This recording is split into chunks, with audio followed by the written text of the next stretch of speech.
Hola chicos, en este vídeo quiero enseñaros a activar el botón de grabación en la cinta de opciones de PowerPoint para que podáis utilizar esta herramienta. Para ello, lo primero que tenemos que hacer es abrir un documento cualquiera de PowerPoint.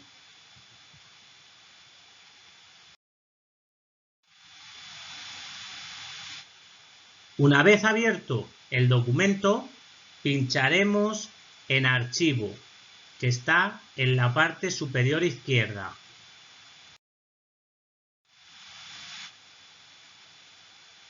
Nos aparecerá un menú a la izquierda parecido a este.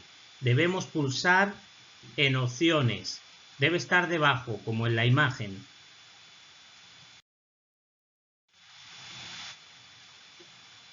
Ahora nos saldrá una ventana con diferentes opciones de PowerPoint. Seleccionamos en Personalizar cinta de opciones.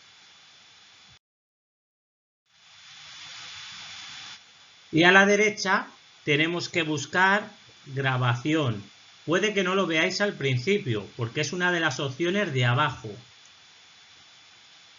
Una vez la encontréis, marcar con un check y ya podéis dar a aceptar.